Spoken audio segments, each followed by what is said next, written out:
Step into Value Zone. Value Zone. Hypermart. Button.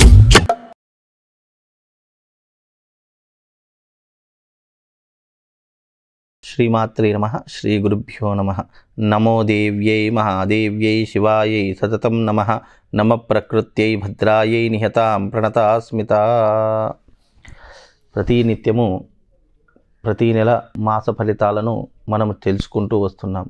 అయితే ఇప్పుడు ఉన్నటువంటి ఈ డిసెంబర్ నెలలో కుంభరాశి వారికి ఎలా ఉండబోతుంది, ఏ రకంగా వాళ్ళ యొక్క నెల ఎలా గడవబోతుంది అనేటటువంటి విషయాల గురించి మనం తెలుసుకుందాం.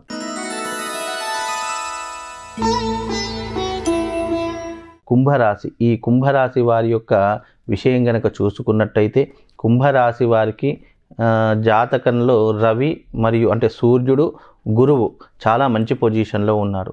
ఈ రెండు కూడా మంచి పొజిషన్లో ఉండడం చేత రవి గురువుల కాంబినేషన్ వల్ల అనుకున్నటువంటి పనులన్నీ కూడా ఏ సమస్య లేకుండా అయిపోతూ ఉంటాయి.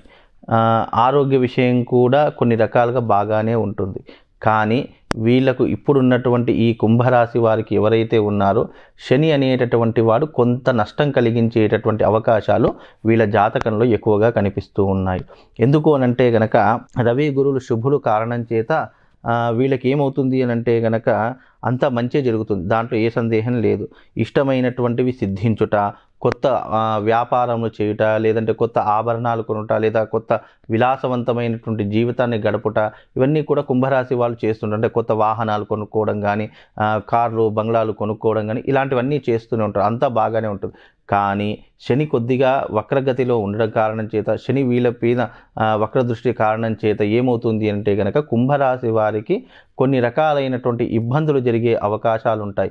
నీలాప నిందలు రావడము, చెయ్యనటువంటి తప్పుకి కూడా వీళ్ళు శిక్షను అనుభవించడము, లేదు అంటే అయిన వాళ్ళే శత్రువులుగా మారిపోవడము, నష్టాన్ని కలిగించడము, ఇవన్నీ కూడా కుంభరాశి వారి యొక్క జాతకంలో జరిగేటటువంటి ప్రమాదములు. కనుక కుంభరాశి వారు ఆర్థిక విషయంలో కానీ డబ్బు విషయంలో కానీ చాలా జాగ్రత్తగా ఉండాలి. ఎవరో తెలియనటువంటి వ్యక్తుల ద్వారా కూడా మనం మోసపోయేటటువంటి అవకాశము మీ కుంభరాశి వారి యొక్క జాతకంలో కనిపించబోతుంది. కనుక కుంభరాశి వారు కాస్త జాగ్రత్తగా ఉండాలి. అదే రకంగా చూసుకుంటే గనక ఇంటి యందు శుభకార్యముల వల్ల అధికంగా డబ్బు ఖర్చు అవుతుంది. అంటే వీళ్ళు అక్కర్లేని ఫంక్షన్స్ అన్నీ పెడుతూ ఉంటారు. అందరూ కలవాలి, అందరూ బాగుండాలి, అందరితో సంతోషంగా ఉండాలి అని కోరుకుంటారు. అందులో తప్పేం లేదు. కానీ దానివల్ల నష్టపోయేది ఎవరు అంటే కుంభరాశి వాళ్ళు. ఎందుకంటే ఇంతమంది వచ్చారు, ఇంతమందిని మెయింటైన్ చేయాలి, ఇంతమందికి మనం భోజనాలు పెట్టాలి, ఇంతమందికి ఫంక్షన్ చేయాలి అని అంటే కనుక డబ్బు ఎవరిది ఖర్చు అవుతుంది? ఎవరైతే ఆర్గనైజేషన్ చేశారో వాళ్ళ ఖర్చు అవుతుంది. అంటే కుంభరాశి వారికి డబ్బు ఖర్చు అవుతుంది. అంటే శుభకార్యాలు చేయడం ద్వారా కుంభరాశి వారికి డబ్బులు అధికంగా ఖర్చు అవుతాయి. కనుక ఈ ఒక విషయంలో మీరు కాస్త జాగ్రత్తగా ఉండాలి. డబ్బుని అధికంగా ఖర్చు చేయకుండా వీలైనంత వరకు జాగ్రత్త పడితే సరిపోతుంది. అదే రకంగా చూసుకున్నట్టయితే గనక రాని బకాయిలు, మీరు ఎవరికైనా డబ్బు నమ్మి ఇచ్చారంటే గనక ఆ డబ్బు తిరుగు రాకపోగా వాళ్ళతో మనం మాటలు పడాల్సినటువంటి దుస్థితి ఏర్పడుతుంది. ఎవరికైతే మనం డబ్బులు ఇచ్చామో వాళ్ళే మన మీద నిందలు వేసేటటువంటి అవకాశము, వాళ్ళతో అనవసరంగా వాగ్వాదం పెరగడం కానీ, లేదా వాళ్ళతో గొడవలు ఏర్పడడం కానీ, ఇలా ఎక్కర్లేని సమస్యలన్నీ మనకే వచ్చి చుట్టుకుంటాయి. కనుక కుంభరాశి వారు చాలా జాగ్రత్తగా ఉండాలి అని చెప్తున్నాను.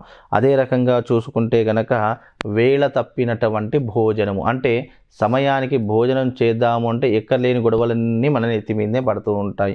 కనుక ఇలాంటి విషయాల్లో మనము ఆరోగ్యం మీద దృష్టి పెట్టకుండా ఉంటాము. ఆరోగ్యం కొంచెం సహకరించకపోవడము, నడిస్తే అలసట రావడము, కూర్చుంటే ఏవో ఆలోచనలు రావడము, మన మైండ్ అంతా కూడా నెగిటివ్తో నిండిపోయి ఉండడము, ఇవన్నీ కూడా కుంభరాశి వారికి కొన్ని రకాలుగా ఇబ్బందులు కలిగేటటువంటి అవకాశం ఉంటుంది.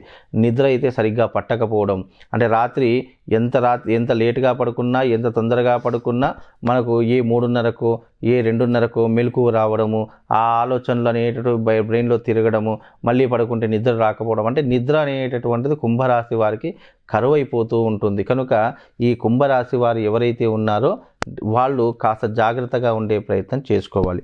అదే రకంగా చూసుకుంటే గనక ఈ కుంభరాశి వారు వేడ తప్పినటువంటి భోజనం చేస్తారు. దాని ద్వారా కొన్ని రకాలైనటువంటి ఇబ్బందులు వచ్చేట అంటే హెల్త్ పరంగా ఉదరము అంటే కడుపు పరంగా కొద్దిగా ఇబ్బందులు వచ్చే అవకాశం ఉంటుంది కనుక కాస్త జాగ్రత్తగా ఉండాలి. కుంభరాశి వాళ్ళు నీళ్లు ఎక్కువగా తాగుతూ ఉండాలి. ఎందుకంటే వాళ్లకు స్కిన్ ఎలర్జీ రావడం కానీ రక్త సమస్యలు రావడం కానీ ఇలాంటివి ఎక్కువగా ఉంటాయి. కాబట్టి మీరు వాటర్ని ఎక్కువగా తీసుకునే ప్రయత్నం చేయండి. అదే రకంగా భార్యాపుత్రులతో అంటే ఇంట్లో ఉన్నటువంటి పుత్రులతో కానీ ఆ కొడుకులతో కానీ కూతుళ్ళతో కానీ మీరు విలాసవంతమైనటువంటి జీవితాన్ని గడపాలి అని ఆలోచిస్తూ ఉంటారు.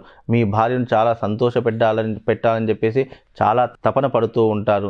అదే రకంగా విహారయాత్రకు వెళ్ళాలి, మంచి దేవాలయాలకు వెళ్ళాలి, లేదా మంచి ప్రదేశాలకు వెళ్ళాలి అనేటటువంటి ఆలోచనలు కుంభరాశి వారికి విపరీతంగా ఈ డిసెంబర్ నెలలో వస్తూ ఉంటాయి. వచ్చిన తడువుగానే వాళ్ళని తీసుకొని వెళ్ళి విహారయాత్రలు చేసుకోవడము, డబ్బులు అధికంగా ఖర్చు చేసుకోవడము, ఇదే రకమైనటువంటి పరిస్థితి మీకు రొటీన్గా కావడము మీ యొక్క కుంభరాశి వారి యొక్క జాతకంలో జరుగుతూ ఉంటుంది. అదే రకంగా కుంభరాశి వారు ఎవరైతే ఉన్నారో వాళ్ళు జీవితంలో చాలా జాగ్రత్తగా ఉండాలి. ఎవరిని పడితే వారిని నమ్మారనుకోండి మీరే జీవితంలో మోసపోయేటటువంటి అవకాశాలు చాలా ఎక్కువగా ఉంటూ ఉంటాయి. కనుక మీరు చాలా జాగ్రత్తగా ఉండే ప్రయత్నం చేసుకోండి. వీలైతే కుంభరాశి వారు దీపదుర్గా పూజ అని చెప్పేసి ఒక దీపదుర్గ పూజ అంటే అది అమ్మవారికి సంబంధించినటువంటి బ్రాహ్మణులు చేసేటటువంటి క్రతువు. కనుక మీకు ఎవరికైనా దీపదుర్గ పూజ గురించి అవగాహన ఉన్నా తెలిసినా కానీ మీ దగ్గరలో ఉన్నటువంటి బ్రాహ్మణులు కానీ ఎవరినైనా సంప్రదించి దీపదుర్గ అనేటటువంటి పూజా విధానాన్ని మీరు చేసుకోండి. కుంభరాశి వారికి కొన్ని రకాలైనటువంటి సమస్యలు తగ్గే అవకాశం ఉంటుంది. కుటుంబ సమస్యలు కానీ ఆర్థిక పరమైనటువంటి అప్పుల బాధలు తీరేటటువంటి అవకాశము ఈ దీపదుర్గ పూజ వల్ల మీకు కలిగే అవకాశం ఉంటుంది. కనుక మీరు ఈ దీపదుర్గ పూజా విధానాన్ని చేసుకోండి. ఎందుకంటే ఆరోగ్యాన్ని కాపాడుతుంది, ఐశ్వర్యాన్ని తీసుకొస్తుంది. మీరు ఎవరికైనా డబ్బులు ఇచ్చినా కానీ తిరిగి వచ్చేలా కూడా చేసేటటువంటి అద్భుతమైనటువంటి రెమెడీ దీపదుర్గ మహాపూజ. ఈ పూజ వల్ల శత్రు నాశనం కూడా జరుగుతుంది. అనుకున్నటువంటి పనులన్నీ కూడా సకాలంలో పూర్తవుతూ ఉంటాయి. అదే రకంగా మీరు కోరుకున్నటువంటి జీవన విధానాన్ని మీకు ఆ తల్లి ప్రసాదించేటటువంటి మహత్తరమైనటువంటి విధానము దీపదుర్గ పూజ. కనుక కుంభరాశి వారు ఎవరైతే ఉన్నారో వాళ్ళు తప్పకుండా ఆచరించవలసినటువంటి విధానము ఈ దీపదుర్గ పూజను ఆచరించుకోండి. తప్పకుండా మీకు మేలు జరుగుతుంది, శుభం జరుగుతుంది. అదే రకంగా ఈ కుంభరాశి వారు ఎవరిని పడితే వారికి నమ్మి మాత్రం డబ్బులు ఇవ్వకండి. ఇచ్చిన డబ్బులు ఎవరికైనా ఇచ్చాము అనుకోండి అవి తిరిగి రాకుండా మీరు చెప్పులు అడిగే వరకు తిరిగినా కూడా మీ డబ్బులు మీకు తిరిగి రావు. కనుక ఎందుకంటే కుంభరాశి వారికి ఇలా ఇవ్వడమే తప్ప మళ్ళీ ఇలా ఆశించడం అనేటటువంటిది అతి కొద్ది మందికి తెలిసినటువంటి మహావిద్య. ఆ విద్య అందరికీ రాదు. కనుక మీరు డబ్బులు ఇచ్చే విషయంలో కానీ తీసుకునే విషయంలో కానీ చాలా జాగ్రత్తగా ఉండాలి. జీవితంలో ఎవరిని పడితే వారిని అస్సలు నమ్మకండి. ఇది కుంభరాశి వారి యొక్క జాతక నిర్ణయము. మళ్ళీ మరొక రాశితో మళ్ళీ కలుసుకుందాం. శ్రీమాత్రే నమః. శ్రీ గురుభ్యో నమః.